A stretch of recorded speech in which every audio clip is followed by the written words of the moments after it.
Tell me they added more 7.62 by 39 and more 9 by 18. Not, I'll vomit.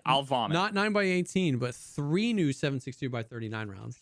Yeah, that's what we needed, dude. That's exactly what we needed, man. We needed more 7.62 by. Hey, can we get more 7.62 by 39 rounds? We need more completely useless fucking options to confuse people. Yeah, 3 more. All right, thanks. Off, bro. Are you kidding? Why?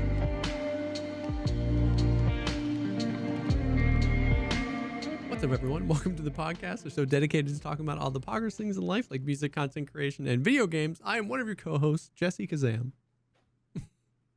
And I'm Paradolia. And I'm Paradise Nuts. Oh God. Well, we should make you'll understand that if you were here live. 5 minutes before. There's always something that happens within like the 15 minutes before the podcast starts that should probably be the intro instead. Yep. Like a cold intro. We should just start doing that. Yeah. Or, we can make the 5 minutes before we start recording another reward for our Patreon. Dun, dun, dun, dun, dun, dun. The PP. The people have spoken. They wanted the PP. And so the PP is live. So basically like today, this morning, kind of before we've been gathering everything together, and the Patreon for the podcast is live. There's a couple of tiers on there. Ad-free access, ad-free viewing of the episodes, access to the episodes a little bit early. We've also we've been requested to this for a long time, are conglomerating all of the original episodes that were spread around to all of our channels. You'll get access to the original like 30-ish episodes. And then we're even going to be recording an extra episode. Extra content weekly. Dude, just going back, uploading all of those videos. We got like a private playlist of all the old episodes, and like, bro, just listening to the first few episodes, it's so funny. Not only is it funny because like, we still don't have any idea what the fuck we're doing, but correct.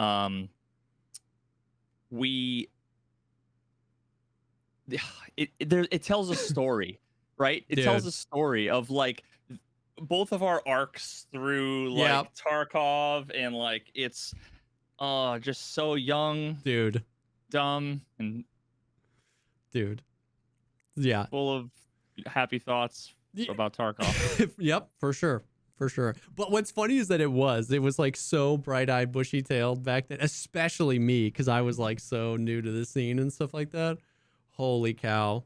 Yeah, so we should probably say that I'm sure we'll have links in all of the descriptions, etc. But if you want to go to patreon.com/thepodcastpod, that'll take you to the page. Podcast Pod. But and it goes without saying, thank you guys for the support of getting us here. Thank you guys for your interest in something like this. And like Veritas said last week when we were talking about it, we don't want to change or take away from the content that we're doing here. If you don't want to support via the Patreon, that's totally fine. The podcast will remain the same. It's just if you want more, if you're interested in supporting additionally, the Patreon will be there. So yes. Oh, so good. The wipe, huh? The wipe has hit. Was I correct with my? I made like some like numerology like prediction. It wasn't the right day, was it? No. You know what's funny? You know what's funny and aggravating is that it was the date that the numbers on the Abdoblos teased. And that's annoying because everybody thinks every number is the date. And I'm always like, I'm not saying it's not that date, but I'm just saying the numbers normally don't mean anything. And it was the date this time, which also happened to be a Thursday. Veritas, they were on a roll. I had one of my mods went back and looked. The wipe hadn't been on a Thursday in almost 2 years. And the past few times they had done numbers, they were just trolls. And so we were almost far enough away where it was like, guys, come on, don't look into everything. And it was on a Thursday and it was according to the numbers. So now everything in the future, every single number, everyone's always going to be like wipe Thursday. Dude, bro, they're such Nikita trolls. is the ultimate troll. Like he's like nothing is ever going to mean anything except the one time it does, just to exactly f with you for all. Just so people can be like, time. 3 years ago when Nikita scratched his left eye, it meant that. Yeah, it's just like, woof. But we did get the wipe. Tell me all about it. Tell me all about it. I've had your tab up on the other screen. Oh yeah. You know, every now and then I'm randomly like looking over to see. Yeah. I haven't seen you die. I did see earlier, dude. You were in like is it dude, it's been so long I don't even remember the call. It's a crack house. Yeah, on customs. On customs, and like there was just a naked Timmy sitting on the table. Sitting on the table. Dude, that's something I've heard a lot of. Like one of the probably the most common thing that I was hearing actually even pre-wipe and then also post-wipe is like everybody's like a bush Wookiee. They're all scaredy cat. It must be all the new players. You know what's crazy is I think it's not even that it's new players, man. Like late wipe, it was like 50s, level 50s. You'd find people in trees. I think it's twofold. They don't trust the game and they don't trust exactly. It's twofold. It's one, the game naturally pushes people in that direction, which is something you and I predicted a long time ago. If you can't move quietly, you know, if you can't engage in the game in a way that makes you feel like you're in control, then you don't engage with the game. You sit and wait, because that feels like, in a weird way, that gives you the most control. You're taking control back. Because you're saying, I'm removing the variable, which is all the noise I make, all the movement I make. I'm not going to be out of stamina. You're like I don't think people consciously think about that, right? But I think it's just like people are removing variables. And then it's the same reason why people can't bring themselves to crawl out of the foxhole. Yeah. When they're just like overwhelmed. They're like, I'm just going to sit here. Yeah. It's going to be fine. Yeah.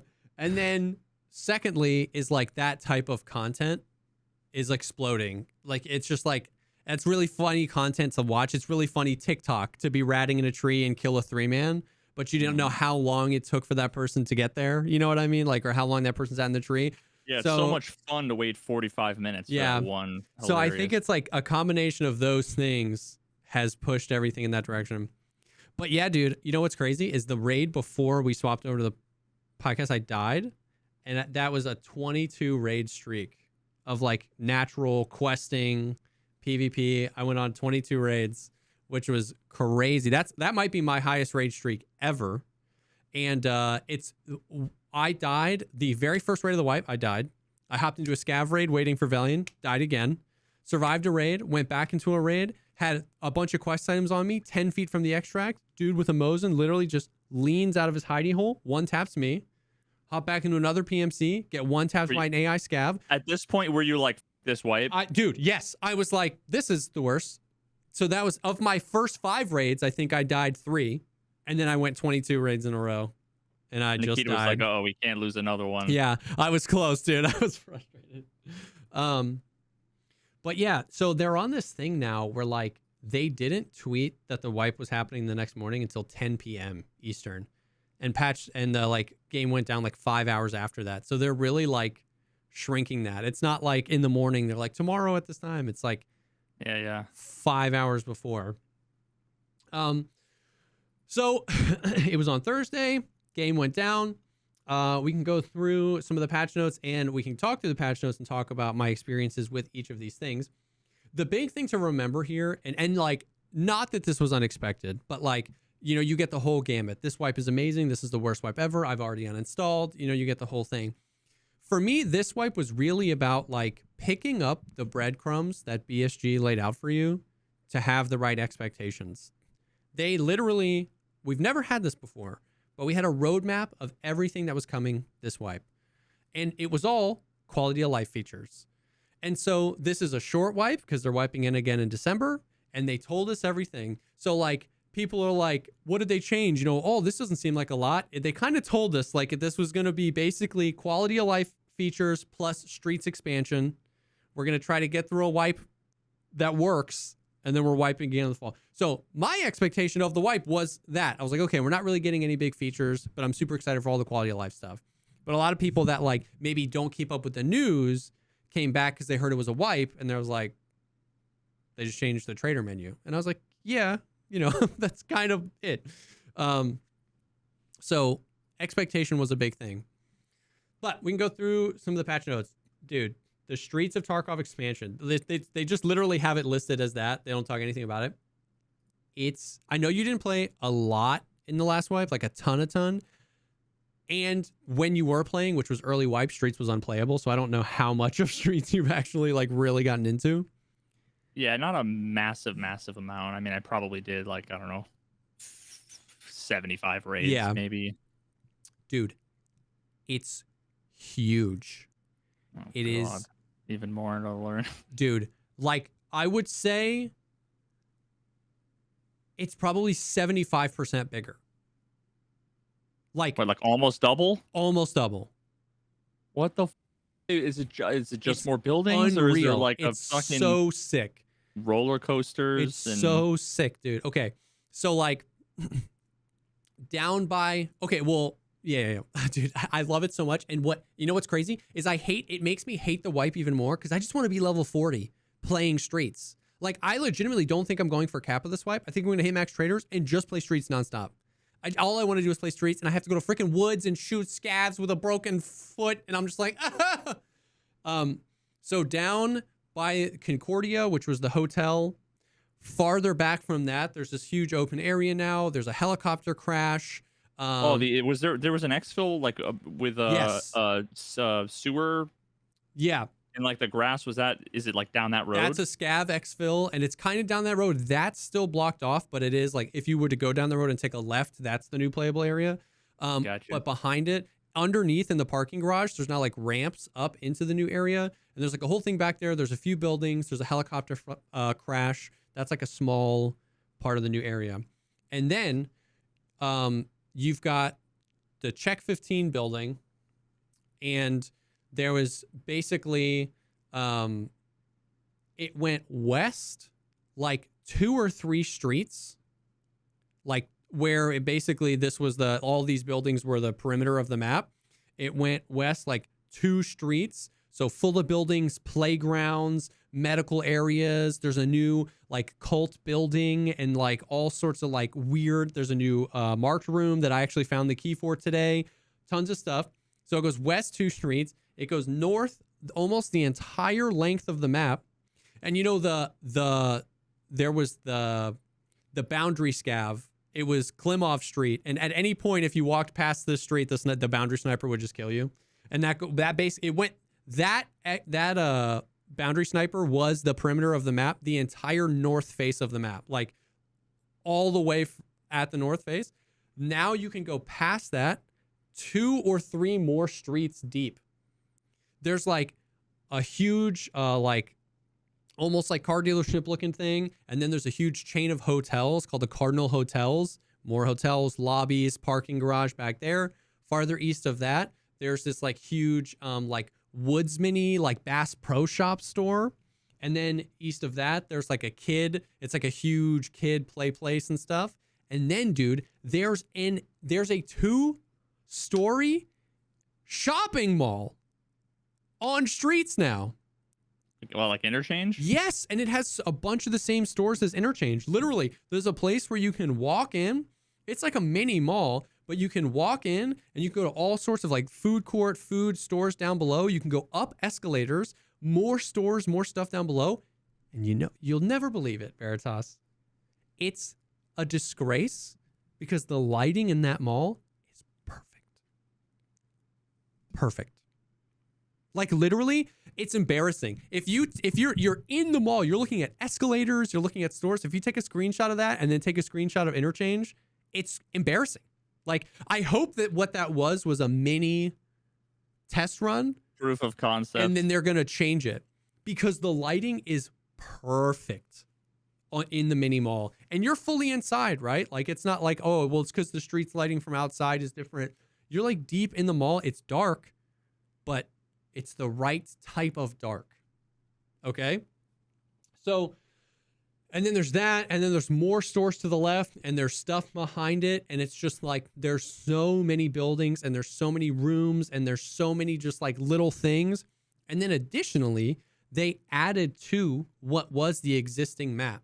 So the Pinewood Hotel, which is where Killa would spawn, had 2 floors. Now it has an entire 3rd floor with like balconies and more rooms, and like there's this like big ballroom up on the 3rd floor, and you can get out on some of the balconies, and like there's tons of like cool stuff where there's like places where they were doing like surgery on scabs, and just like out on the ballroom table, and there's like meds everywhere. And then the cinema, the cinema, like the big huge theater that had the sniper scab up on top. Yeah, you couldn't go in there. You can now. They opened it, and the whole theater is in there. And then like they added like a bunch of the buildings. Like, how we were talking about, remember the criticism we had right when Streets came out was like, you never knew if you walked up to a door if you could open it or not. Like a bunch of those doors are just now open. People are still finding like, oh, I know for a fact you couldn't go in here. Like the tar bank, that there was a sign, you saw the bank, you couldn't go in it. Now you just can. It's just like a bunch of places like that. A bunch of places in Check 15, a bunch of places in Concordia. Like almost every single part of the map now has additional places to go into. And then Lexos, which is now basically in the complete center of the map, has been basically redone to fit Kaban in there, which is the new boss. Oh yeah, have you fought him yet? I haven't fought him yet. Did you see the picture of him floating around on Twitter? No. No? Oh, bro. Let me I think I downloaded it. Let me just throw it in our Yeah. Look at this. Look at this chonker, bro. They tweeted it out for anybody that wants to find the picture. Look at that chonker, dude. See, yeah, it's another Russian car salesman. Yeah, like Rashala. Yep. So basically, the Lexos, that whole area has now been completely redone to like repurposed for him. But suffice it to say, for the Streets expansion, man, it's huge, and we're getting another expansion in December. How's it run? It runs like, for me, like 10% worse than it did last wipe. Which means they optimized the hell out of it. Because if it's 75% as big and it doesn't run quite as well, I don't know how other people, like a lot of people were still like really struggling to get frames on Streets beforehand. I know that I'm, privileged to have basically a supercomputer as my main PC. But I'm still in the like 80s to 90s when I used to be like 100 to 120. So it depends. Now, once again, I know I'm on a very high-end computer, and I know a bunch of other people are having troubles. It runs much better than Streets of Tarkov did when it was launched. You know what I mean? Like last wipe in December when it launched. This runs much better wipe day than that wipe day, but it runs worse than it did 3 days ago. Gotcha. So like, take that for what it is. You know what I mean? But, dude, for it literally being double like 75% the size, 75% bigger, that's kind of better than I expected. The next thing was Kaban. So Kaban runs a gang out of Lexos. His size allows him to fire various heavy machine guns without resting the gun. But at the same time, Kaban cannot afford to be mobile, and therefore he either stays in position or moves slowly from point to point during combat. He has a large number of well-armored guards, some of whom are former military. He dwells in Lexos. The area is heavily defended. The entrances are fortified with stationary machine guns and AGSs. The paths are mined, and there are snipers on the roof of the car dealership. Kaban uses a custom rig to store machine gun boxes, wears body armor under his clothes. Lamau, that's them waving the hand at a 1400 HP stomach, He wears armor under his clothes. has unquestionable authority among his guards, and scavs nearby will help the boss defend and will engage in combat for Kaban. Which has meant that, like, it feels like sometimes scavs, AI scavs, will even aggro player scavs if Kaban spawned in that area. Like, they'll all help Kaban. I have not fought him yet. I ran around and, like, ran into him in offline once or twice. But it's basic. How does he feel to fight against? Does he feel... Is he... I like conceptually that... Like, what they described is how Killa should be as well. Yeah. He's got chonkin ass armor, a big ass LMG, a helmet where he can't see anything. Yeah, he should be like this guy, except a little bit more mobile. Yeah. But like half as accurate. Yes. Like 20% as accurate. Yeah. Because all he's got is this little slit, right? Yeah. Like that's gotta be miserable. Exactly. I haven't fought him enough. He seems fine. It's basically Gluhar. There's like 8. It's kind of like Gluhar. It's like 6 or 8 guards that are all like, you know, double guns. They can have BP. You know, they can have really good guns. They can have really good ammo. They're rocking like Kivers and the copy pasta from Rashala's guards. Yeah, there used to be like 7 different ways to get in and out of Lexos. Now there are 2, because everywhere else is mined. There's like literally. Some of the ways you used to be able to get into Lexos, they've just walled off. Some of the ways they just put claymores around, which you can't shoot, which I think is dumb. They're like the lighthouse claymores. They just sit there and you can't shoot them. You can't throw grenades at them. You walk up there, 1-hit kills, boom, you're dead. Can you see them? Yes. But it's I've never actually saw them. But it's like, it's weird. It's like, I kind of get it. But on the other hand, it's like, no one, like now once people will die to that mine once, and then they will just never attempt re-entry from that point again, right? They're just going to go around. So it effectively, you could have just put a wall there. People who don't know. Yeah, and it's like, it would be a sick mechanic if the mines spawned in different, like, if there were, like, okay, say this corner, if there were 14 possible spawn points for the mines, but only 4 mines spawned per raid, then you might like 4 to 6 mines. You might shoot them, they blow up. You shoot them, blow up. You thought you cleared it. You came in, you didn't see that one, boom, you're dead. That'd be a cool mechanic, because you could attempt to enter Lexos from there, but you would have to like be really slow and make sure you're searching. But the fact that they're just static mines, you can't blow them up, and they'll one-tap you, feels a little weird. But whatever. So now... Wait, was Lexos the one that had the second floor with like a locked room? Like, like caged off? Yep. And then Lexos, and then there was that like Connex town between that building and the other building. So there was like, you could go out like on the side where like underneath the locked room, there was like a little kitchenette kind of thing. You could go out the back, and you go out the front. And then on the opposite side, you could kind of go out the back and front there. Yeah. And so you're saying now the only way in and out is like the main entrances into like the Connex town. You can't get into the... So the 2 back entrances? Yeah, exactly. You can't really get into like the car dealership part underneath that second floor. You can't get in from that area anymore. Or between that building and Sparjo, there was another staircase you could go up to, and I found out the hard way that there's mines there too. Why? I don't know. I mean, it's what they're trying to do is funnel people in so that they have to fight Kaban head on when he spawns. Because the only 2 entrances that are there are mounted machine guns pointing at those entrances. So it's, I mean, I get it, right? Like that's how Kaban would do it. He wants to minimize the amount of ways in and out and heavily fortified those ways in and out. But, you know, I just think it'd be cool if you could shoot the mines, and that way you could gain additional access, but it would aggro the guards or something like that. Anyways, Kaban is a beefcake, and he really does do what they say. He'll stand still, or he'll walk omega slow. And just like, he's got the PKP, dude. He's just like, his pockets. He doesn't have a rig. He has pockets, and his pockets are 2x3. Because he holds the 100-round PKP mags in there, and PKM mags. Yeah, he's a chunky boy. How is he like Killa accurate? I don't know.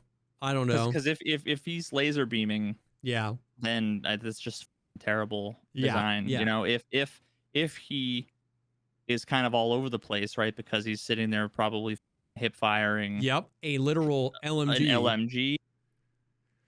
and he looks like he's probably had a couple of bottles of vodka this afternoon and some pierogies, then I mean, you would expect him to be spray and pray. Yes. Something tells me he's probably I don't know.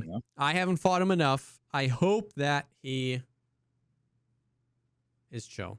I hope he's not the. I mean, he has tons of guards, and the gun he has is insane. But we'll see. So that's Kaban. I haven't fought him enough to know yet, but he's cool. I mean, they do great with the lore, and they do great with the visual aesthetic of all their bosses. It's just like, are they fun to fight, or are they like raid ruining events? You know. He looks like Rashala's dad. Kinda, yeah. I could see that. Or like Uncle Rashala's mobster uncle that got Rashala into the business. Hey, scrawny kid, come on in. You're gonna go work for Uncle Kaban. I'll give you customs. You run customs for me, maybe you end up on streets. You know what I mean? Like the world is yours, kid. Yeah. Just go take out Tony and don't ask any questions. Yeah, and that got Italian. That got really far away from Russian. Kit presets are in the game. And let me like.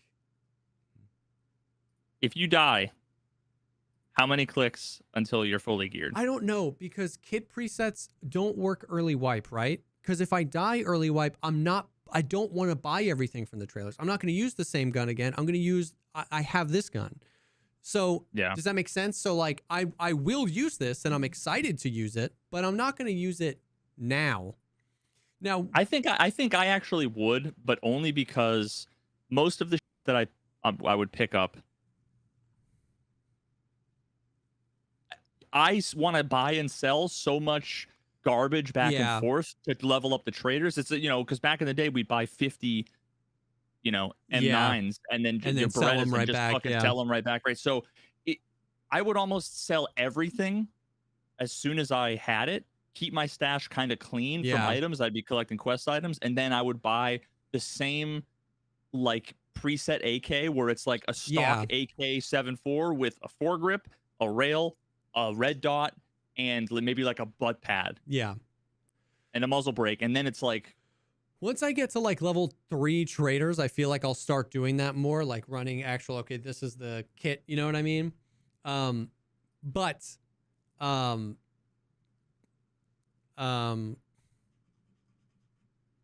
was I going to say? Oh yeah. But for now I haven't utilized it too much, but you can look at the UI. It comes with like 20 presets, like 20 that they give. I think they're like a lot of the kits from like Arena. And then you can have 50. You can have up to 50 of your own saved presets.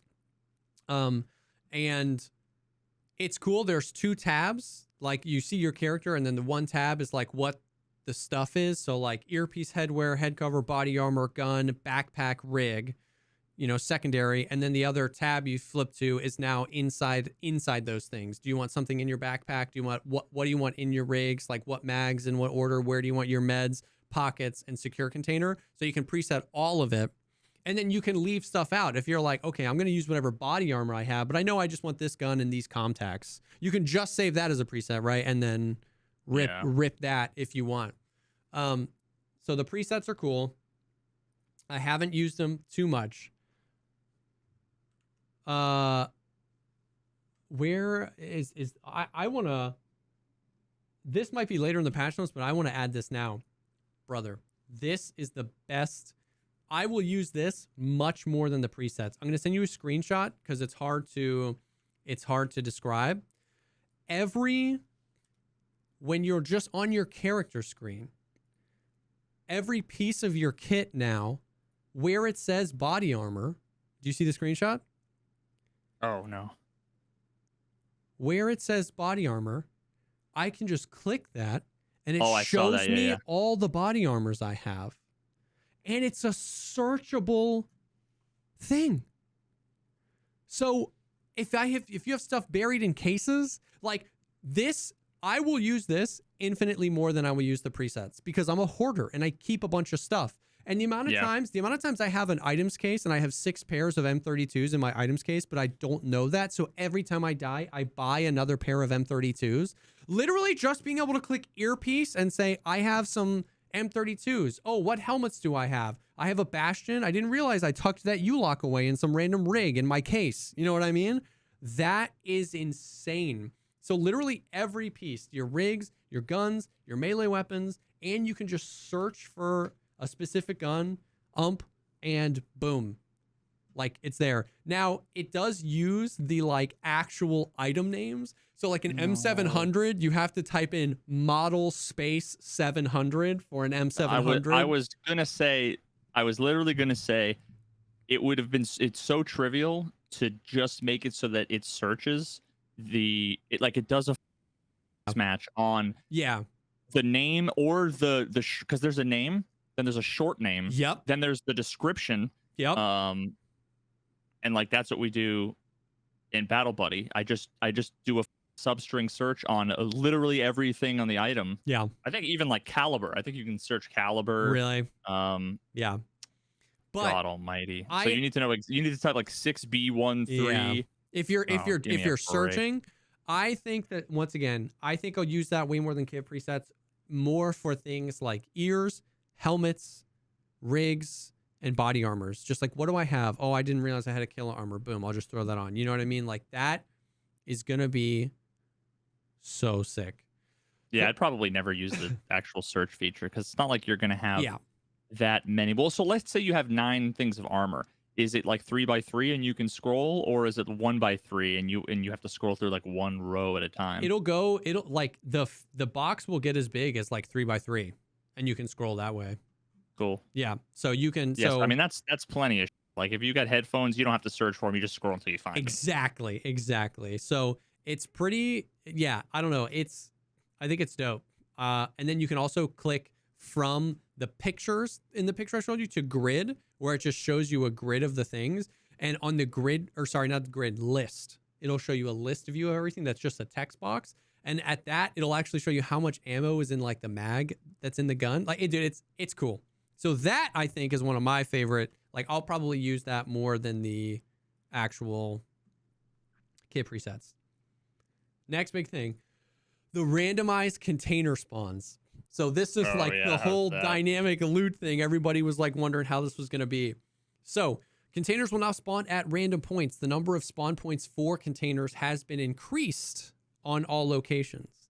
The number of spawn points for containers has been increased. Large wooden crates, some Terror Group crates, large cash registers, and filing cabinets will not have their spawns randomized. Those are just fake. Like filing cabinets are going to show up in weird spots. Those things stay where they are, but everything else. Okay, so there's 2 sides of this coin depending on who you ask. The Jaeger stashes there was a podcast while there was downtime, and somebody asked him, Nikita, like, are the Jaeger stashes included in what's being randomized? And he laughed and he said, yes, those were actually why we devised the system. He hated people doing the stash runs and just like, boop, boop, boop, boop, boop, boop, boop, boop, boop, like it was so predictable. Now, what's funny is he laughed because he said that was a big part of why, but the stashes are the only part of this that are still confusing. So in my experience, on Woods and Interchange, I haven't found a single stash. None. But on Customs and Shoreline, every time I go look for a stash, they're always exactly where they were before. So like, I don't know. I suspect there's a bug with the stashes and how they're being distributed. I know some people said that they have found stashes on Interchange and they found them in new locations. But in my limited experience, it feels like on Customs, I've never looked for a stash and had it not been there. Like, or found one in a new spot yet. And we've been playing a lot of Customs. Okay. Now, and because of that, I mean, I literally had people come in and be like, they ruined stash running. I'm uninstalling the game. Like, people are really mad about their stash runs, man. So many people, that's how they loved playing the game. That's how they made all their money. And they're really butthurt. So if you take the Jaeger stashes out of it, the randomized loot container thing is so sick, Veritas. It is, definitively, there is more loot on the maps, not less, which is good. I was worried there was just going to be like so much less stuff. And bro, the amount of times I've been like, yo, a duffel bag. yo, dude, there's a, you know, the little 1x military crate, like leaning up on this forklift. They're not even all just like placed vertically on the ground. They're like on stuff and in corners. Sometimes you spawn into a raid and you turn and there's 4 duffel bags and you're like, yo, sick. You know, the big like reserve technical crates? Yep. On customs up top in Fortress, there used to be 3. There can be 6 up there now sometimes. The brown, like wooden ones? The big brown wooden ones, yeah. There can be 6. Some tucked in the corner, some up against the wall. Sometimes they're not there. Outside, they can... Dude, the randomized loot outside of the stashes is so sick, dude. You come in, you're like, oh, there's nothing here. Oh, there might be something here. You just look around, and there's loot everywhere now. There's crates everywhere. And so I think it's sick. We've done woods. We've done interchange. We've done a little bit of shoreline. We've done tons of customs. And, like, I know it's not... It's a novel thing. Like long term, it'll just be you still just like check where they are. But I think overall what they did is it meant there's more loot on the map, not less, which I think is fine. Because it's not like lead X's, right? Or gold, it's like tech loot, like quest items. Who cares if there's more of that now? Like it's not economy ruining stuff. But in my opinion, it just feels cool. I just keep smiling and be like, yo, like new duffel bags over here. Like, oh, I want to loot this even though it's out in the open just because it's new. And it's probably just the novelty of I've played 6,500 hours of this video game. So anything different just feels sparkly and fun. You know what I mean? Yeah. But the randomized loot containers, it does seem like the stashes are bugged. I don't know if that's been confirmed or anything, but other than that, it feels fun and it feels cool and it doesn't feel like they nerfed loot. The sidearm quick swap, I think I showed you the video when they like teased the video of that. It's pretty cool. It doesn't seem quick enough to make people want to use it, in my opinion, which is sad. Okay. It's like 30% faster than it was before. And I actually had somebody, I think it was Gigabeef, literally timed it. They timed like an AK and they timed the reload, how long it takes to reload the gun, how long it takes to quick reload the gun, how long it takes to swap to a secondary, and how long it takes to quick swap to a secondary. Okay. And technically the quick swap to the secondary was like 25% faster than a double tap R quick reload. So now, did he also test the variable where you have fuck, what was it? It was like if you change your keybind. Oh. Because there's a cooldown. Yeah. For reload. Like, okay, so here's what it was. If you have double tap on R for quick reload, what happens is when you actually just do a normal reload, you press R and the game waits for like a tenth or a 20th of a second, and then says, "Okay, they're not tap R again. He didn't double tap now, so there's a delay." I wonder, did he take that in consideration? I don't know. So it also consumes quite a bit of your arm stamina. Like it consumes like 30% of your arm stamina if you have full to do the quick swap. And if you are low arm stamina, and do the quick swap, you like raise the gun and it's like this. And then he like settles in. So if you have low arm stamina, it's not worth it because your aim is all over the place. I haven't tested this enough.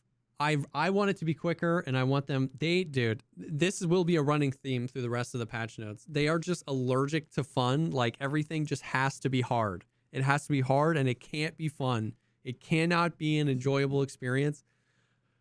Oh man, this will be a running theme through the rest of the patch notes. So, man, I gotta say the stuff you're talking about before. I was like, maybe I'll check it out in like a couple of months. Now I'm like, not same old game. Yeah, man. Yeah. Now, benefit though, the sawed-off shotgun does go in your pistol slot, which is sick. I wanted it to go in your pistol slot so bad, and it does.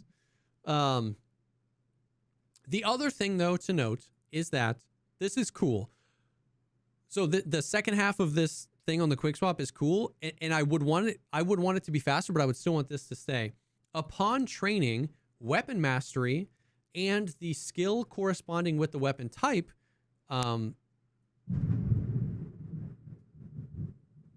is Was that me or you? That was me. A bunch of my monitors just went black, so I didn't even know if I was going to be in this call when that came up. Bro, what the? Yo. I heard that. I felt that. That's crazy. Okay. I think. Man, you lucky bastard. Last time that happened to me, it was like internet goes down. Gotta wait 15 minutes for Comcast to come back up. Holy. Yeah. Well, okay. Upon training, unless somebody stepped on a landmine outside. Yeah, I mean, Kaban is coming for me. And the amount of arm stamina consumed will decrease, and the speed of the action will increase. Meaning, endurance, the endurance skill, determines how much arm stamina you have and how quickly it's consumed. If you're mastered with a weapon, that will increase the speed at which you will draw it, and the higher your pistol soft skill is, will decrease the amount of arm stamina required. Okay. So that makes sense to me. Now, once again, it makes sense to me still wanting it just to be a little bit faster stock standard, you know what I mean? But it means if you rip a 5.7 up to level 3 mastery and get your dude to level like 40 endurance, it will be quicker and it will consume less stamina. And I'm excited to test that, later into the wipe. Because it might make a lot more sense later, basically. Improvements to the peaceful behavior of bots. This was like some super interesting stuff. Bots, basically the TLDR of all this is bots will do a lot more when they're not aggroed. Their pathing got updates, so they're not just like point A to point B. They'll like loot containers or like pretend to loot containers. They'll move around. They literally are testing almost like low ready on bots. It says the barrel of bots weapons will like oscillate up and down slightly during peaceful walking. Sometimes it'll be down, sometimes it'll be up. It's weird. I haven't seen it yet, but basically when bots are not aggroed, they're going to do more things. They're not just going to sprint 10 feet, wiggle, check chamber. Wiggle, check chamber, pull out a juice box, gulp, gulp, gulp, gulp, gulp, 180 turn around, shoot you in the face. Yeah. Dude, reload speed reduced. Okay, this is like fix the memory leak, Bots can no longer rotate instantly. Now, to rotate by a significant angle while prone, the bot must assume a sitting position and continue firing. I haven't seen that happen, but I also don't believe it. Sitting? You mean just crouch? I think that's what they mean. Okay. Can you imagine just like crisscross applesauce? Yeah. Improved visibility of bots at dusk. Bots can share an item with a player and with a player scav if a scav taunts to them. So sometimes if you taunt to a scav, they'll like drop an item. Oh, like Santa? Yeah, kind of, which is nice because before Karma, you need a pilgrim, you see an AI scav with a pilgrim, right? You just kill them for the pilgrim. Now you're like, frick, I need the pilgrim. So now I think there's a chance if you taunt or interact with it, it'll drop something, which I think is cool. Well, before Karma, you'd see a scav, period. You kill a scav. Yeah, that's very true. That's very true. This is interesting. Bots now search corpses and take weapons, rigs, backpacks, and whatever contents they like from them. If a bot has a backpack and a rig, it will drop the backpack and rig next to the corpse and take the player's stuff. Contents taken by bots are not refundable in insurance. So that's like just an insurance nerf, is insurance still ridiculously overpriced compared to how it used to be? Oh, compared to how it used to be, yes. But it's an insurance nerf and almost by proxy a solo nerf. Because all you have to do to bypass this is like if Seal dies, all I have to do is touch his body and delete everything and throw it on the floor. The bot won't pick it up. The bot only loots bodies. Gotcha. So if you're solo, you have nobody to ditch your stuff or even throw it on the ground. You're going to get even less stuff back from insurance because bots are picking them up. All right. So here's the flip side of this, though. How many bodies have we just run over or run past because they were just face down in the grass somewhere? They got killed by a scav. We never noticed them. Oh, yeah. I wonder, do the scavs now, are they potentially like hoovering up some of that stuff? I'm sure. When you see the scav walking around, you kill him. He might have a slick on from that Giga Chad. Exactly. You're gonna kill a scav, and you're gonna be like, what the hell? This guy had a, and then you didn't even realize that scav killed this PMC or whatever. Yeah. I mean, it's funny because like the thing is, if you're solo, most people say don't insure anyway. But it was just interesting that it was kind of as someone who plays with primarily in duos, I don't think this is going to affect me too much because most of the time one of us gets to ditch, you know what I mean? And if it's not, we consider it a loss anyway. But that is an interesting perspective where the scavs will now have more gear on them. I don't know if they're going to use the guns, because that's the thing. If a scav has a TAWS, and because the scavs have for like 2 wipes now been able to pick up PMC's weapons, if a scav has a TAWS and picks up a meta M4, he will never use the meta M4, which is kind of fine by me because they're freaking aimbots. But I wonder if they change that. I wonder if they'll swap to the guns now, because they're going to ditch their own stuff on the ground and pick up the player's stuff. It's very interesting. It's very interesting. Of course I doubt that they're like limited by ammo. Like they probably just when they pick up the gun, they probably. Somebody killed Sniper Scav yesterday.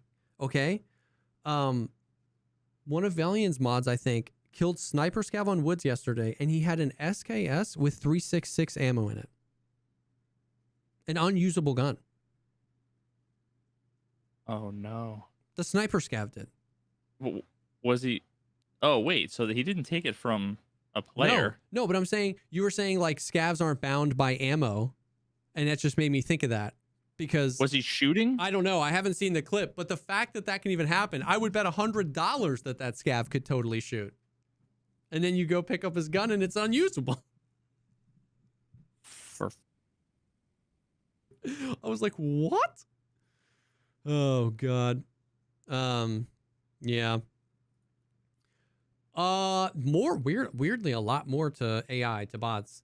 AI scavs have a group. The AI scav group system has been improved, and that doesn't mean like player scavs grouping. It means like the neural net of like small groups of bots. Now, oh God, don't give it the respect to call it a neural net, sorry. Please, God. This is not a hive mind. It is a if within 50 meters of aggro aimbot scav, self.state equals aggro aimbot scav. That's it. Exactly. Now a group of scavs that will operate as a team can spawn in at a certain chance. They are going to be better organized in combat and are essentially small gangs. I've not run into this yet. When playing as a scav, new commands to other scavs are available. The chance that a bot will execute this command is dependent on the reputation with Fence. The chance that they'll execute you. Yeah, it's 50%. Yeah.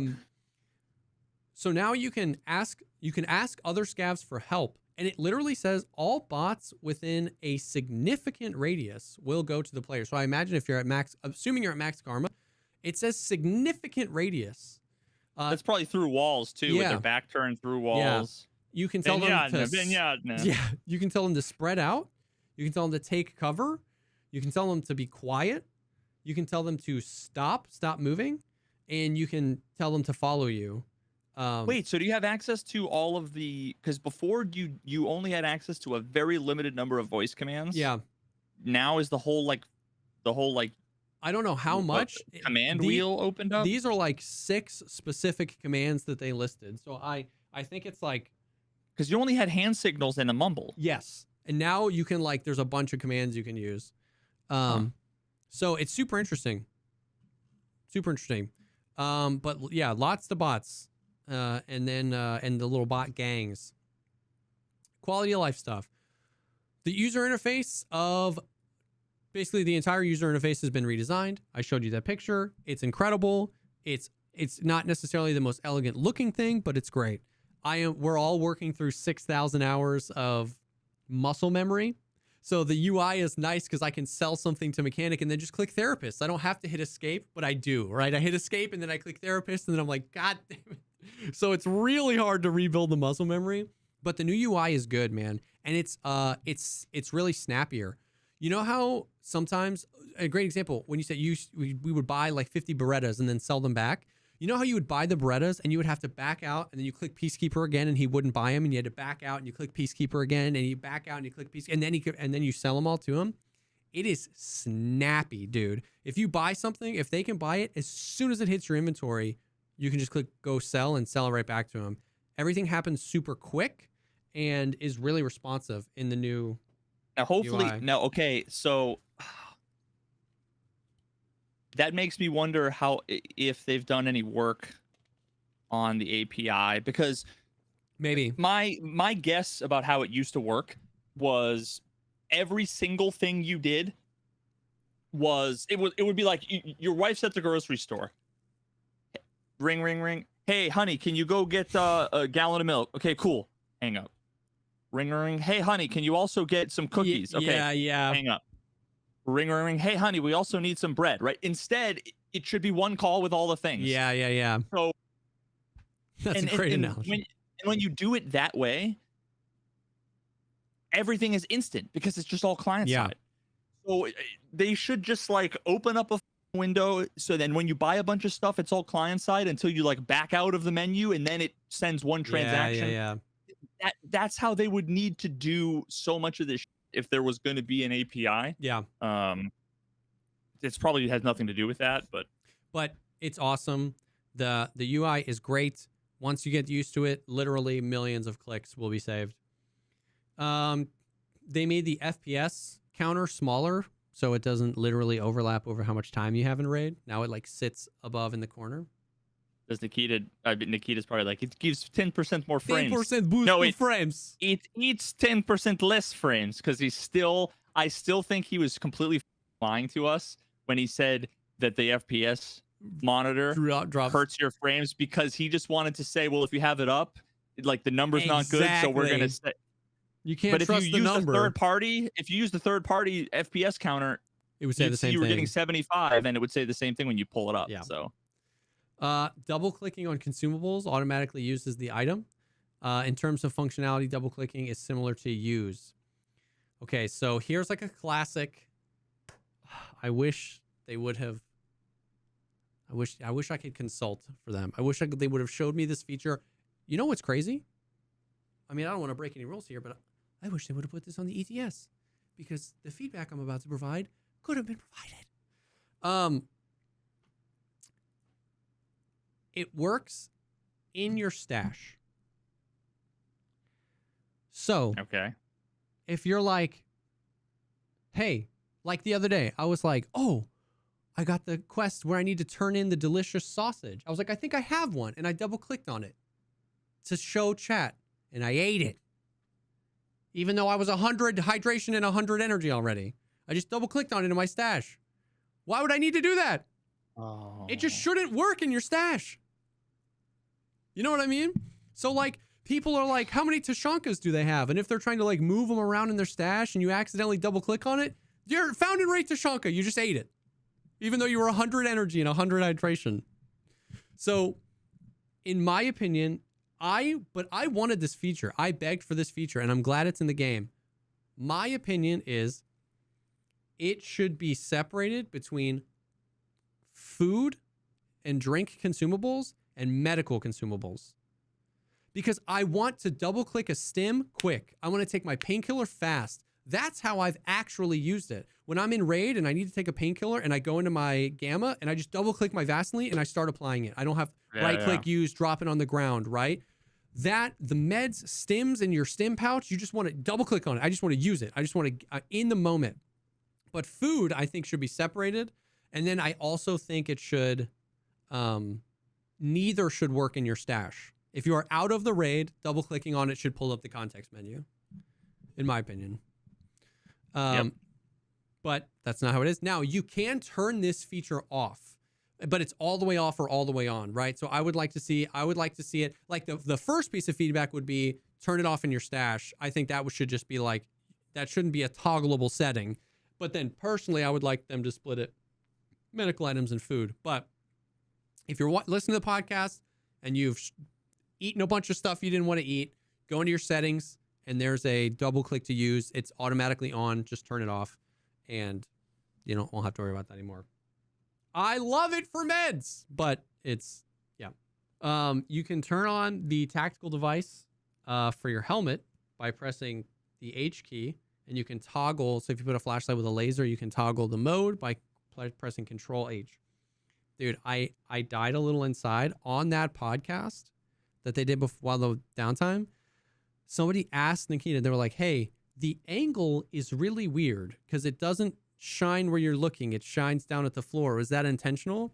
And he was like, yeah. He was like, we thought it would, it would be utilized as to illuminate your way. And I was like, no, please change that. He was like, but if we have feedback and people want it to change, we will change. It's crazy. It's the most useless thing because that's not how. It's so funny to me that like little things like that, like everything is always realism. Yeah. But like, who would put a flashlight on their helmet at a 45-degree angle? Because if you wanted to look down at the floor, now the flashlight is shining on your crotch. Well, you use free eyeball look. Yeah, in real life. But because of that, it's just crazy. So they need to make it level with the camera. Because if I want to look at the floor, I'm going to look at the floor. If I'm like in Tarkov, if there was an item on the floor, if you were looking level with the horizon, and because the flashlight was illuminating the floor, if you saw an item you wouldn't have otherwise seen, if you crouch down to pick it up, now you can't see it anymore because the flashlight's shining at you. So you have to free look up in game. And like, it's so weird. So I think it's great that they added the keybind to turn it on. We needed that. But in my opinion, we need the flashlights and the lasers to be level with the horizon in a PC video game. I need to be able to point where I want to look and have that where the flashlight illuminates. You know what I mean? I don't know. It's crazy. And then they did the thing we saw. You have the healing. I have my heals on 4. If I hold 4 and scroll wheel, it shows everything. It shows all of my limbs that are damaged. It shows head and thorax are always going to be at the top if they're hurt. It'll also show if there's a fracture or if there's anything like that. So you can get a really good idea of like your entire body's thing and heal whatever limb you want. That's pretty cool. Added new images to the loading screen. The gun stand. The weapon stand is in the hideout. I haven't unlocked it yet. It's pretty far in the hideout unlock, but it's level 1 is 108 cells. There's 3 levels, so you upgrade it. Level 1 is 108. A weapons case is like 52 or something like that. So the first level weapon stand is huge. Like it's like the double. That's bigger than a thick items case, I think. Or sorry, a thick weapons case. And then level 2 is 132 cells and level 3 is 182 cells. I think they said that level 3 weapon stand is almost as big as a thick items case. Nobody's gotten there yet, I don't think, so I haven't seen pictures of it. But you can only put weapons with all critical components. So you can't take a pistol grip off and put it on because they wanted it to be displayed, so they want like actual weapons hanging there. Yeah. But he was fun. It was funny because they asked about it in the podcast, and he was like, "We thought about restricting the amount of like you couldn't put more than this amount of per gun. Like you couldn't put more than this amount of MP7s or whatever on." But then he was like, "Then in the studio, we filled the whole thing with the RSH-12 with the scopes on it, and we thought it looked really cool. So we said you could do whatever you want, and I just found that to be hilarious."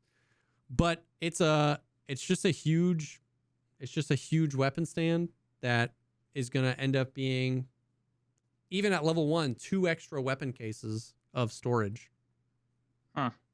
So that's pretty sick. Neat. Oh, dude, are you like full down? Yep. Yeah. Stream's dead. Dude, I'm sorry. Freaking rip. My life, I guess. Damn. Freaking rip, dude. Is it just your internet? I guess. But it's just my OBS's connection to Twitch, dude. That's fucking. I was about to say. I was gonna say it's your internet, but then this call is being totally fine. I'm still sitting in town in Diablo. The call's fine. I don't know, dude. I can't make sense of this shit anymore. Oh, freaking damn, dude. Well, rip. Well, at least you're live. Yeah, because yeah. I can just everybody can watch. Yep. There and yeah. Yeah. Damn. Well, sad. So yeah, so the gun stand is cool. I haven't gotten it yet, but it just seems like a W, quality of life, more stash space effectively, just more things to do in the hideout and actually practical uses for those things in the hideout long term, not just like I got rest space to level 3 and then now I'm never going to touch it again. You know what I mean? So there's something there. The quick sale of scav gear. So now when you, super simple, when you come out of a scav, you take everything you want out, and then there's just sell all to fence. You sell everything else to fence. The money's in your stash. Boom. Probably millions of rubles worth of stuff I just leave behind because I don't feel like going to Ragman and repairing this coal pack. You know what I mean? That I had on my scavs. So yep. It ends up just being a little bit of extra cash and nice quality of life thing. Some general stuff, some general like animations in the hideout. Now, anytime you're crafting something, if that craft is in process or completed, it'll always just shoot to the top. So it's easy to find and grab. If something is crafting, it's like a green bar now. So it's easier to tell at a glance how close it is to being done or if you have something done. So like just some super small quality of life visual stuff for the hideout. Now, before we get to what will I know be a spicy conversation, I want to take this quick second and thank the sponsor for this episode of the podcast, and that is HelloFresh. With HelloFresh, you get farm fresh, pre-portioned ingredients and seasonal recipes delivered right to your doorstep. Skip trips to the grocery store and count on HelloFresh to make home cooking easy and fun. We've used HelloFresh. We've been sponsored by them for a while. I've used HelloFresh for like 8 months now. It really is incredibly convenient. Everything from the online experience of picking what type of food you want, how much of it you want, taking a week off. It's convenient. Getting everything in literal bags, all the ingredients, exactly what you need. That's the thing I always do is I need cilantro for like one thing. So you buy a whole head of it. And then 3 weeks later, I throw the rest of it away because I only needed just this one bit and I suck at cooking. So it's like nice having just what you need. So yeah, we've used it for a really long time. The food is delicious. The variety is huge. And it's super flexible and customizable. Yeah, I still got 2.5 weeks before you're just salivating over that HelloFresh. I'm looking at the hamburger and I'm looking at the golden chicken schnitzel and I'm looking at the honey chicken. Oh my God, with asparagus, dude. So literally was just talking to my wife this morning. But both of us were getting older. We're not active. You know, we're not in the best shape. So one of the things that we're planning on doing is starting to do some hiking. I want to do some rock climbing, but HelloFresh is literally like going to be a big part of our meal plan to like be able to eat healthier. Yep, I can't wait. And consistent portions. That's the other thing. You make something and in my head I go, let's make enough of it so we have leftovers. But because it's all there, I end up eating way more than I need and then there's no leftovers. So yeah, I totally feel that. There's lots of other cool stuff too. There's like the HelloFresh Market, which has like over 100 of snacks, sides, and all sorts of like stuff that you can add. There's over 40 recipes to choose from every single week.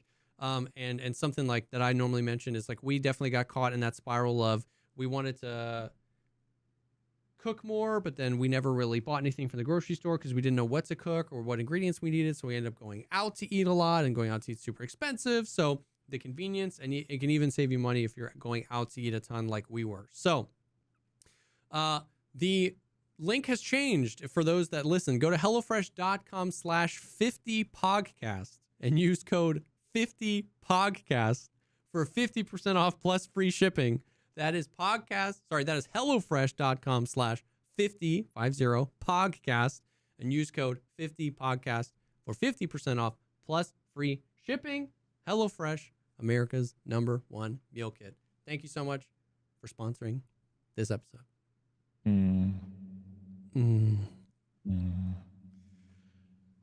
Okay. Now, they removed, so graphics and performance, they worded this really weird. The visual aspect of anesthetic has been changed. I don't know why they worded it that way. They got rid of the painkiller sharpening, okay? What they added instead was a desaturation effect, okay? Wait, desaturation? Desaturation. Should be the opposite. And it's aggressive. Shouldn't it be the what is it, black and white now? Shouldn't it be the opposite, dude? Bro, you took painkillers. I want to see like yeah, Ellis. Yeah, I want to see like Paisley like floating in the air, and I want to hear like what the hell is a sitar, you know, in the distance. Like what the yeah. So desaturation, okay? It's aggressive. If it's if not raining, if it's overcast in Tarkov, your game looks black and white. It's crazy. Now, I still preferred that to the painkiller effect, but I definitely thought that they went aggressive and they should tone back. They should tone it back, right? I think that it should be half as desaturated as it currently is. But it was like, whatever, okay? Like 2 hours before the podcast, they put out a patch that fixed a few bugs. One of the bugs that they fixed was they hadn't added the other feature that was supposed to happen when you take painkillers. Tell me, oh no. Which was chromatic aberrations. It's borderline tunnel vision. The edge of your screen is now blurry. It's like vignette with just blur, not black. Dude. I was like, man, I was trying hard to like be I'm like insulted, dude. I was trying hard to be like, okay, listen, the desaturation, I'll get used to it. It's fine. You know, maybe they'll add some of the color back. And then that was a sucker punch, dude. When they added that, we forgot to make it completely unbearable. Yeah, we removed the, and then we made it less. But we forgot to kick you in the balls while you were down. Yeah, and it's like, this is what I was saying. They're just like allergic, like, I don't know. Yeah, it's. I don't even know what to say. Like, maybe this won't even be a conversation because we're both rendered speechless. But like, it goes back to what we've always talked about, which is like, because somebody said this earlier. Well, and I'm not saying this was a idiot chatter. So somebody said the actual logical thing, maybe they're trying to like really, you know, push people into using less painkillers. And I was like, that would be great if they spent any amount of time making this absolute dog nuts awful mechanic better, and that we didn't need to run painkillers as much, right? It's like, if that's what it is, if you just if that's what you think, just do an experiment for yourself and don't pre-pain at all for like 3 days. And after the 8th time you get shot from a scav when you just barely almost ran out of stamina and you're limping and you touch a bush with 1/18 of a pixel, and now you can't move and you're limping and you're blurry vision, and the AI scav kills you with a TAWS because my highly trained individual is completely immobilized. Do that for a few days and then tell me that they should be pushing people to use painkillers less. I am all for. I have made entire videos about how I think we should not be pre-popping painkillers, but you can't just have us stop pre-popping painkillers. That has to come with fixing the goddamn painkiller mechanic. It's just so stupid.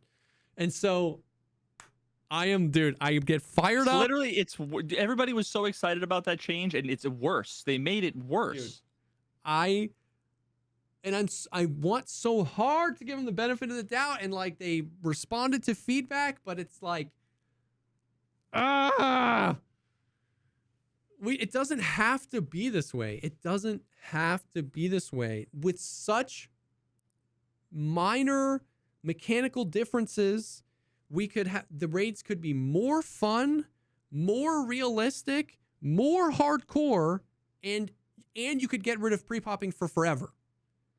And if you don't believe me, go watch my video I did on PvP where I spell it out, but it's true. With very small mechanical adjustments to this game, you could get all those things more realistic, more fun, and you would never need pre-popping ever again.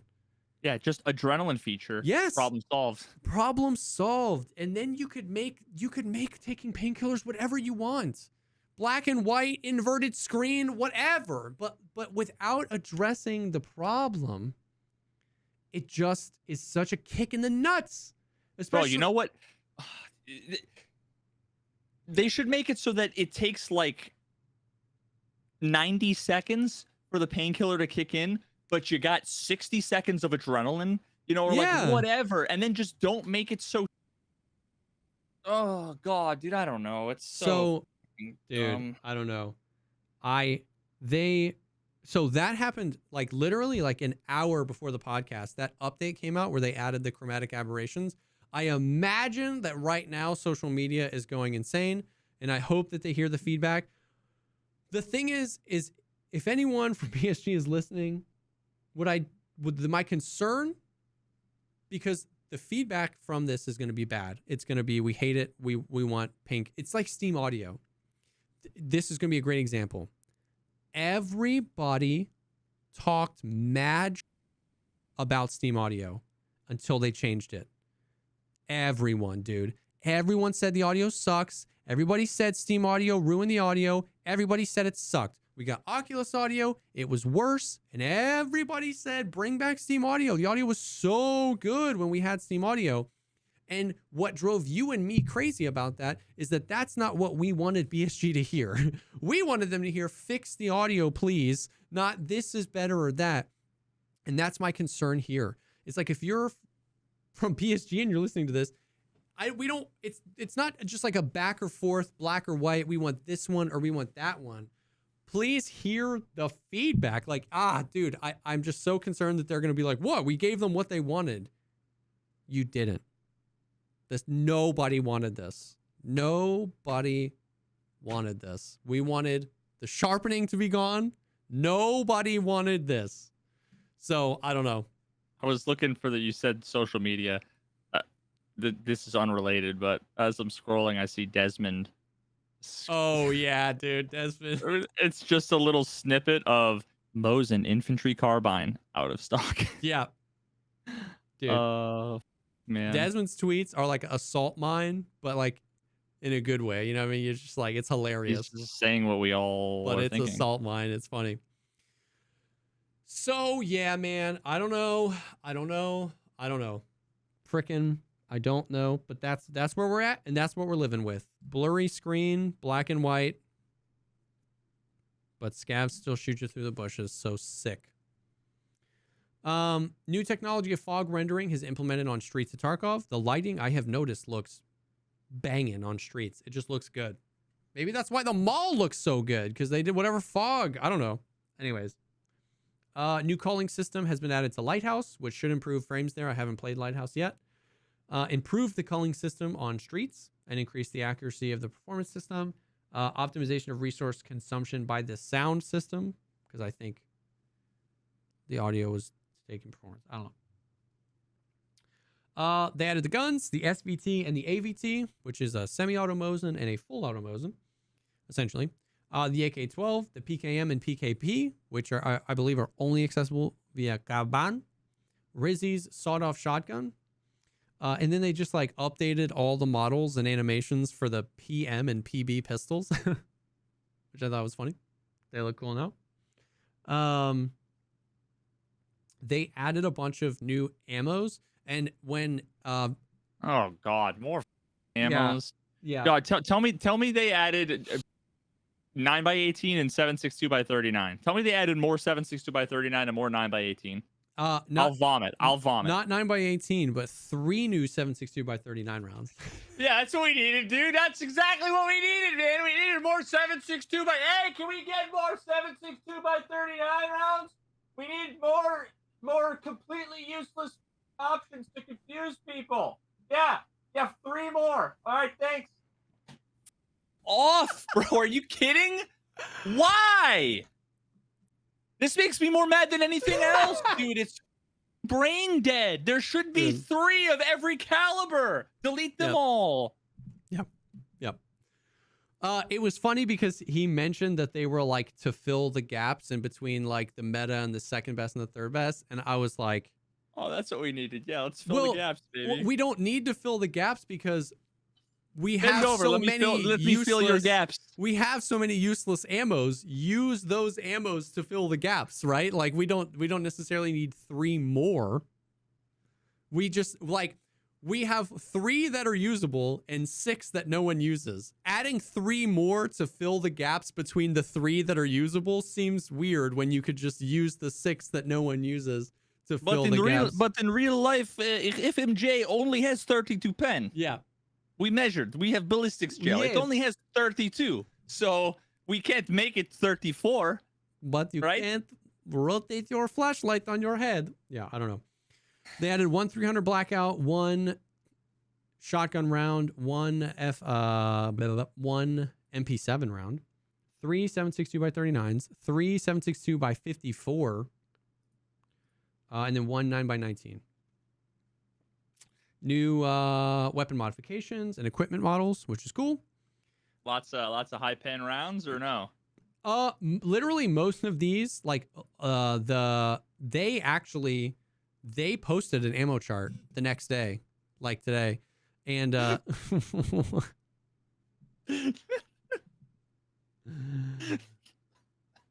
what? That's just a joke between me and chat. Oh, okay. Well, most of them. So none of these ammos are like the new best. They're mostly like the new second best or new third best or whatever. Various balancing changes to the characteristics of ammo. I don't know what that means. Various balancing changes of trade. Various balancing changes to crafts. Okay. Boom. They adjusted the sizing of things. Like a Vepr Hunter is now 5x2 or 4x2 instead of 4x1. And a few other little things. Okay. Balancing changes to quests. This is going to be interesting. I'm going to be interested to hear your thoughts on this. Okay. So basically, think in your head of like some of your least favorite quests in Tarkov. They're on this list. There's a list of like 15 quests. Tarkov Shooter Part 8, Grenadier, the stylish one, Capturing Outpost, Hunting Trip. Oh my God. Some of the Huntsman paths from Jaeger, like a lot of the ones that sucked, right? But they didn't say what they did to them, but they just said, hey, we adjusted these quests. And then when asked about it, Nikita said that Nikita was like, we are trying to make these quests more accessible, not harder. Like, we don't want to make them harder. We're just trying to make them, there's lots of quests in the game and the storyline quests are still coming out. So we wanted to make these ones less painful. Make up your mind. Is the game going to be cancerous or is it going to be fun? Make up your mind, Nikita. Stick to your guns, you pussy. Come on. I don't know. We made Shooter Born in Heaven 700-meter headshots. They need to be collaterals. Everyone needs to be a 2-for-1. Yep. And you need to be out of arm stamina when you take the shot. Yeah. Or remove the matic aberration from the painkillers. Choose one. You have one. There's one path, Nikita. Will you choose violence or will you choose Tarkov? He will choose violence. So the only quest I'm so interested to hear. Violence is the one you want compared to the alternative. Then he'll choose Tarkov. I'm the only one that's been like leaked because like I have Shooter Born in Heaven already. So like this is one of the ones early. Well, you just don't, they made it much earlier now. It's not like I've gotten that far. They made it accessible much earlier. That was one of the quality of life things they did a while ago. They made it accessible so much earlier. So if you hit any of these shots, it's cool. Okay, that's 1 point in the right direction. I'm waiting to hear. Shooterborn in Heaven is now, instead of it just had to be a headshot 100 meters. You could use whatever gun, but it had to be a headshot over 100 meters. Now there is no distance requirement at all, but you have to use a bolty. Huh. So it's bolty headshots. Let me make sure. I gotta pull it up here. Yeah. Bolty headshots. Instead of needing 3, you now need 5 on each map. And they brought interchange back into the fold and they added factory. Bro, it's okay. Listen. Oh, wait, no, they didn't. They changed that. Maybe that was in the thing today. The tweet that I saw earlier, they literally had factory on it. I saw a tweet and it was a screenshot and it had factory. Yeah, they changed it in the update today. Okay, the update that 2 hours ago where they added the chromatic aberrations, they took factory off, which is fine. So yeah, so they added interchange back. So interchange streets, lighthouse, custom, shoreline, reserve, woods, 5 headshots with the bolty, any distance. Is Shooterborn in Heaven now.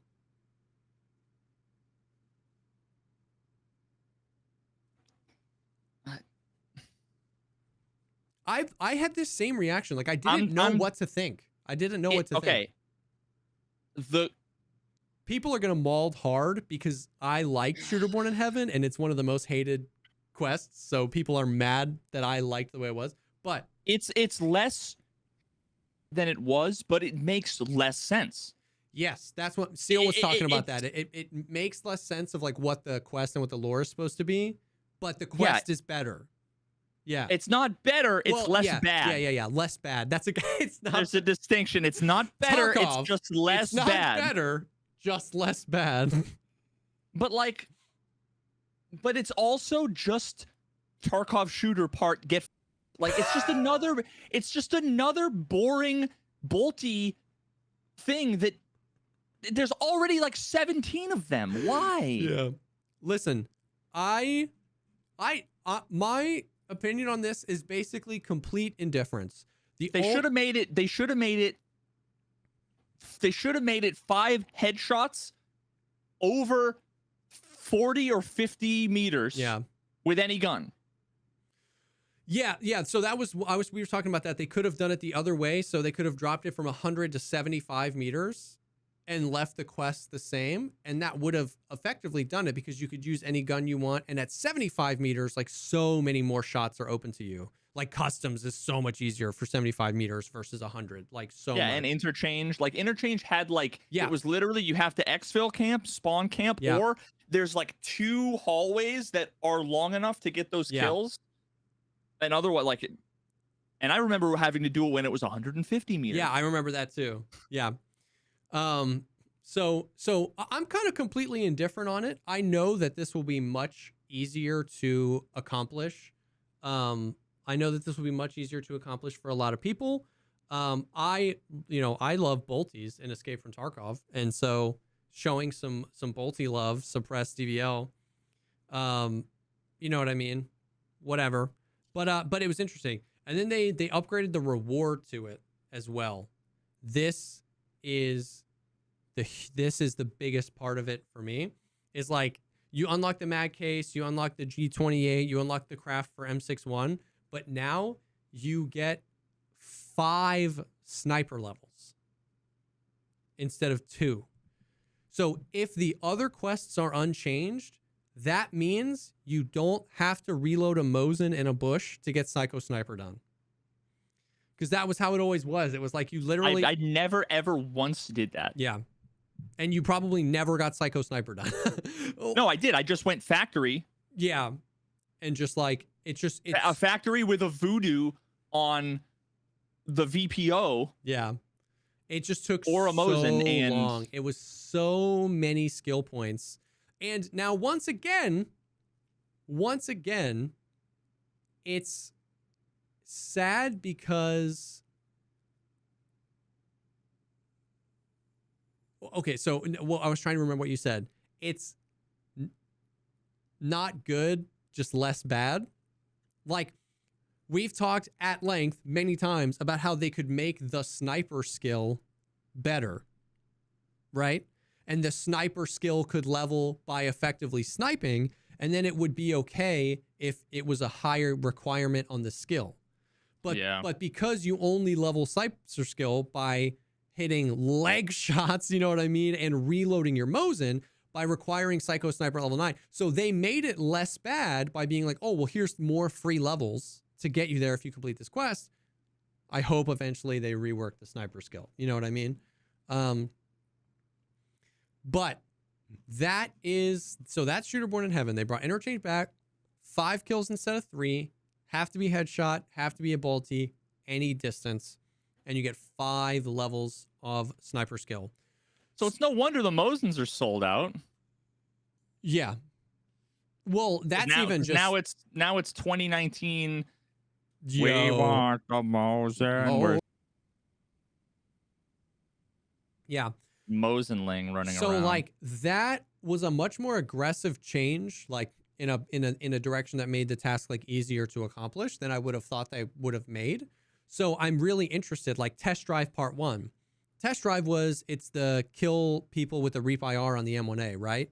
That quest was fine until they made it a 60-meter requirement. And then that quest became toxic. That's on the list of quests that got changed. So like, what does that mean? Tarkov Shooter Part 8. That's the kill 3 PMCs in 1 raid on woods. That one has been a pain point for a lot of people. Hunting Trip, where you have to kill Sturman with the Hubble telescope on your M700, and they added a distance requirement to that 2 wipes ago. No, the James Webb. Yeah, the James Webb. You had to put the March Tactical, and you had to do it from over 60 meters away, because what people were doing is they'd put the mount with the JP Enterprises mount with the Delta Point on top, and they would rush Sturman, and they would shoot him in the head close, but you couldn't do that anymore because they added a distance requirement. So that one's on the list. So like a bunch, capturing outposts is on the list. So like a bunch of the ones that were the most toxic ones are on this list of ones that were changed. And the only one that we've seen is Shooter Born in Heaven. So I'm really, really interested to see what the rest of these quests are. So this was the quest overhaul. It wasn't a complete overhaul to how the quest was. They were just saying, hey, we're messing with some of the quests that suck the most. Bro, you know how I know the Earth is not flat?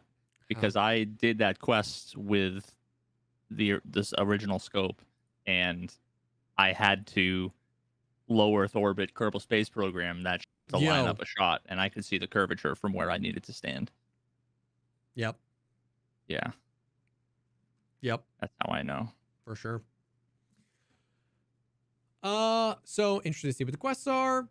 Shooting range, they okay, so then they made some of the things in the hideout easier to get. The shooting range costs less to construct. The defective wall is easier to construct. The gym requires less things to construct. So just like quality of life, more people can access more things in the access more things in the hideout. Random fixes, yeah, nothing. Display of fish hands, soft locks using underbarrel grenade launchers. Sounds of explosions. The only other like thing of note at the bottom was, fix the unnatural viewing angle when going in and out of aiming with the Berserk perk, which is adrenaline, with elite stress resistance. So for the 6 people every wipe that get elite stress resistance, the cool perk, the adrenaline perk, has been bugged for 5 years, and they finally fixed it. How? I don't know. Where's the fixed incorrect calculation of target visibility through bushes and trees for bots. Yeah, believe it when I see it. Yeah, fix the memory leak, but at least they're working on it. Yeah, you know what they did that by making them completely and utterly blind. Because I just watched an Aqua clip where he rolled up behind one of the scav boss guards and shot him about 11 times in the back of the head. Yeah. And then shot him about 14 times in the leg. He slowly turned around, chased him back into the dorms, and then walked backwards through the door. Yeah. And Aqua just took him out with a yeah. Christ. Now here's something I'm really okay. So that's the patch notes. That's the patch notes. That's the wipe. Overall, the TLDR is this. Last wipe on day 2 of wipe day was as depressing as it gets. Streets was completely unplayable. We had invisible players everywhere. Every single map in the game, except for 2, didn't have audio occlusion zones because they had just switched to Oculus and they just did streets and customs, and everything else was just like, suck it. The flashlight bug, like last wipe, was brutal, dude. This wipe, while including less large features, is so much more playable, okay? So much more playable. Streets is a little bit worse performance, but you can get in. Scav queue timers are long, and sometimes there's a bug where it's kicking you out of your scav queue timer. I've never had it happen on my PMC. Okay, that sucks. Little bugs, like for some reason, looting is like really loud. The volume of looting is just like really loud. It's definitely a bug. Wow, that's the 14th time that bug's come up. Yes. So I'm sure they'll get to that. So here's the thing, right? I know some people like to just call us negative Nancy's and say we like to complain. You know what?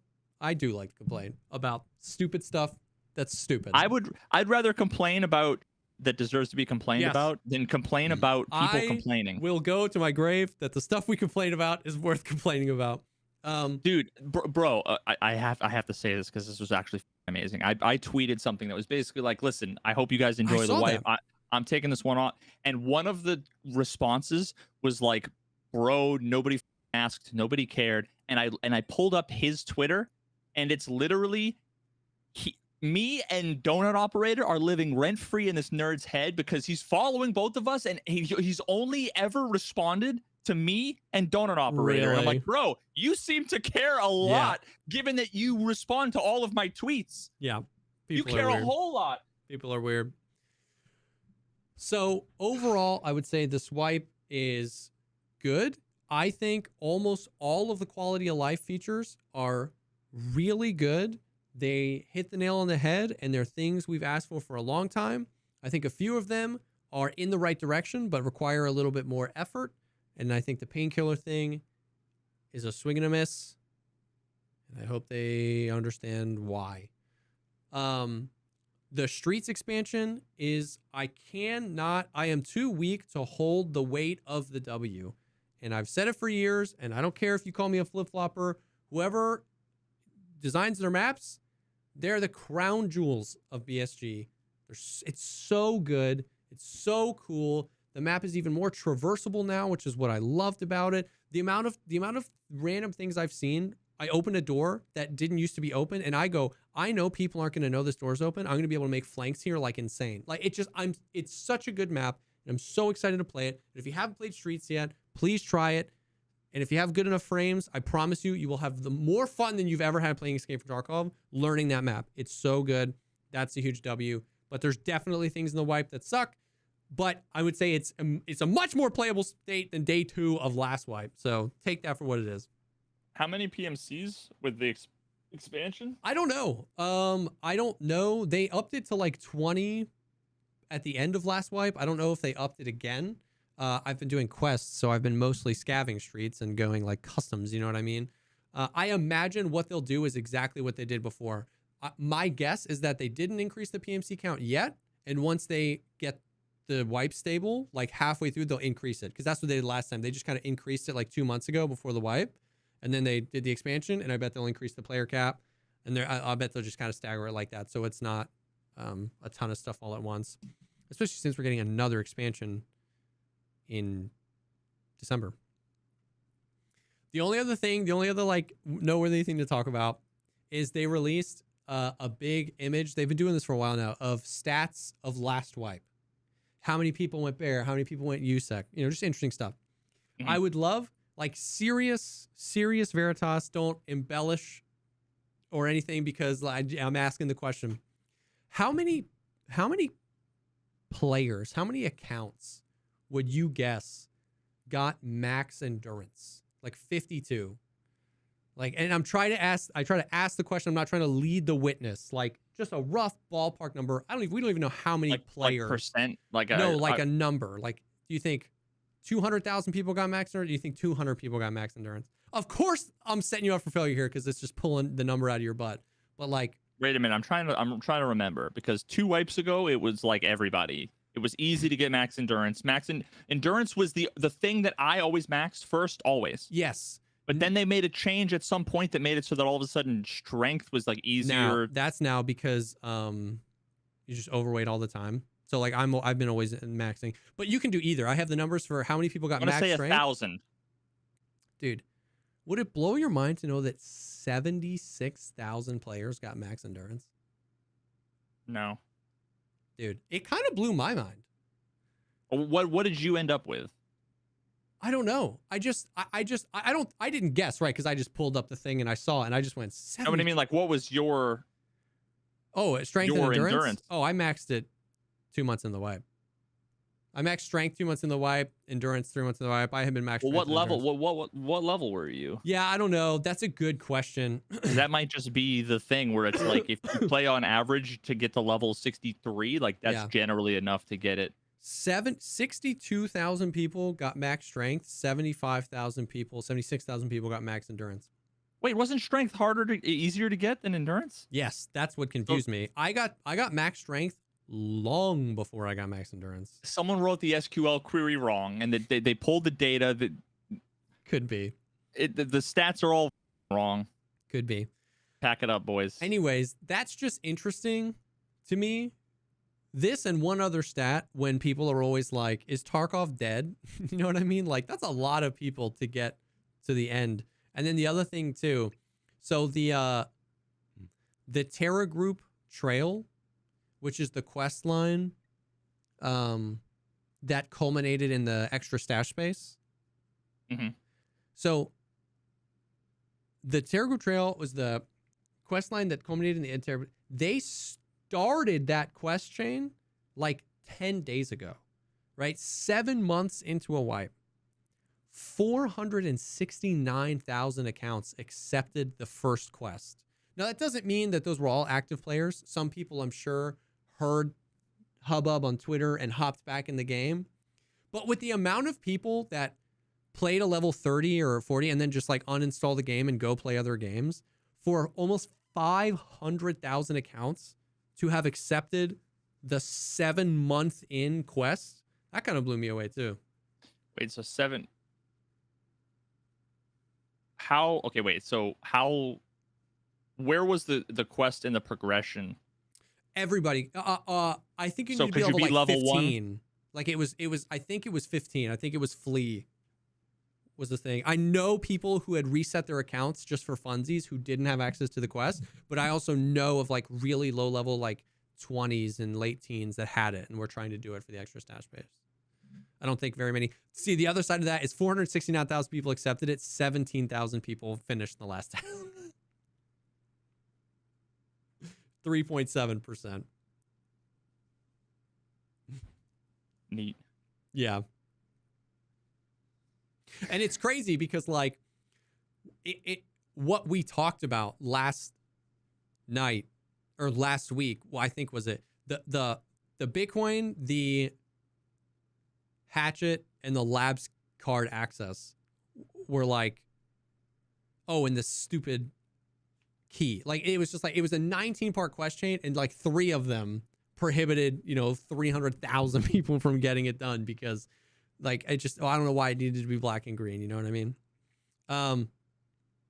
Anyways, those were just interesting tidbits on like, I was surprised to see that almost 500,000 accounts accepted that quest that late into the wipe. That just kind of blew me away. But anyways. So yeah. Well, chromatic aberrations. The wipe. Dude, I'm so glad that you talked me out. I wasn't on the ledge, but I was like thinking I about was it. I was sitting down at like at the rooftop bar, having drinks, enjoying myself over here, going, that Tarkov shaped ledge over there. I don't know. Do I wanna give it a? And now I'm like, nah, I'm good. This, Yeah. Well, I'm glad this... to have provided that service to you. Now maybe what will see. I started to consider. I'm like, that could be some like Patreon limited content where it's like Yo. maybe I do like 20 raids with Jesse, and it would just be like Patreon exclusive. Explicit maybe content. Yeah, NC 17 plus. Yeah. You got to send me pictures of your feet first for that. Yeah. Please don't. God, please don't. So yeah, that's the wipe. I'm having fun. I'm hoping to. I don't think I'm gonna go for Kappa. I literally think I'm just gonna cruise through and just have fun playing streets. It's a short wipe, and theoretically, according to the roadmaps and according to what Nikita said, Arena is coming out sometime in the fall. So I'm assuming October, November. So I think it's just kind of like bide time until then. That'll hold us over. We get a wipe in December. But that's the stuff. You've been cruising on Diablo, having fun? Yep. Good. I do have to say there have been a couple of little things that are like, oh, kind of Tarkov reminiscent. Oh, really? Bro, they just patched. They just had like a hotfix patch, and I'm like, oh, okay, cool. And see the patch notes, and it's like they fixed like of the like 20 things in the list, like 3 of them were fixing bugs that I didn't know were bugs that like were nice. Like, no, like don't fix those bugs. Classic. Yep. Like, come on, man. Yeah. But yeah, overall I'm enjoying myself still. Have no desire to around with anything else. So I feel that. That's a good feeling. I do think like I don't know if I'll give Tarkov a try before the next wipe. Yeah. I might jump in, it's entirely possible that like 3 months from now I might be, Diablo might be a little stale or something, right? So I'm not like it's also gonna entirely possible that 3 months from now Arena comes out, and that's like the perfect not Tarkov for you to just like mess around with and see, right? Like, yeah, like you can hop into the Tarkov world but not have to do the stupid pocket watch. Like, you know what I mean? Like, we'll see how she goes. That might be October, November, kind of like the perfect time. I don't know. So yeah, but then again, there's also, Starfield, and at some point I may or may not check out Baldur's Gate. Dude, were you an Armored Core fan as a kid? No, was that made by the? Yeah, it's FromSoft, the Dark Souls, Elden Ring, but it's like mech. It's like Dark Souls plus Gundam. I loved Armored Core when I was a kid. I sucked at them, but they were super fun. And Armored Core 6 comes out in like 2 weeks or something. Bandai Namco? Wait, do they own FromSoft? I have no idea. Or are they just like the publisher? Yeah, maybe. Let me look. I gotta say, I've like the trailer looks pretty sick. There's just something about Gundam type things that never did it for me. Oh, really? I feel that. Yeah, I don't know. Like, dude, I loved it. Gundam. I remember like Zoids and like all that stuff. I loved that stuff when I was a kid. Yeah, I never watched like Gundam Wing or like Transformers or any of that stuff. Like, yeah. I don't know. Yeah. Well, I was just wondering because that's like a big nostalgia thing for a lot of people. Like it's been somebody said it. I think it's been like 18 years or something since an Armored Core game came out, or like 10 years. It's been a long time, over a decade since an Armored Core game came out. Is it like a single player story kind of thing, or like or does it have like online PvP? It does have a PvP mode, like arenas where you can like fight other people. It's very like customized focus. Like it's, you spend time like, I want, a better core, which has better heat distribution, but then I need more energy for my weapons, and it's like all customizing. You play the levels. It's one of those games where like playing the level again to try and like S tier it, S rank it is like a part of it. Mission based, not open world. They're keeping it like really true to how the old games used to be, but then you can also PvP. I would imagine like PvP. I'm picturing it like, what was that game with the Gruff Daddies and the chainsaws? The Gruff Daddies. Yeah, the guy's name was fuck, what was the Gruff Daddies and the chainsaws? Yeah, the big thick daddy. Gears of War. Tell me that was on Gruff Daddies. No, you're so right. I don't know why. I was just thinking proper like out on the yard chainsaw, but now yeah. Yeah, no, not one of those chainsaws. One of these chainsaws. One of these chainsaws. Gears of War, yeah. I imagine it was like that. Like you could play Gears of War online, and the PvP was just a little jank, and it was like never. You'd spend like 10 minutes in a queue because it wasn't Tarkov, but because there were 17 people playing PvP. Yeah. And I don't know because I never played the PvP in the older games. Like I was more just into the missions, so I don't really know how that goes. But yeah, lots of games coming out. Yeah, Baldur's Gate, Starfield, Armored Core, Diablo, PoE 2. Like I've never played that, but like I know people are hyped. Like there's just like lots of games coming out. You know what I mean? So it's pretty cool. But yeah. So thank you guys. Thanks for hanging. Once again, just another little plug for the Patreon. We'll have links down in the description. Patreon.com/pod, the podcast pod. And we're super excited to launch it and get it out there. We're super excited to make more content together because we've had fun doing this. And so, yeah, if you're looking for another way to support or to get more of Jesse and Veritas mauling about stuff, check out the Patreon. But thank you again to HelloFresh for sponsoring this episode. This will all be live on the channel on Monday. You guys are awesome. And we'll see y'all on the next one. Peace.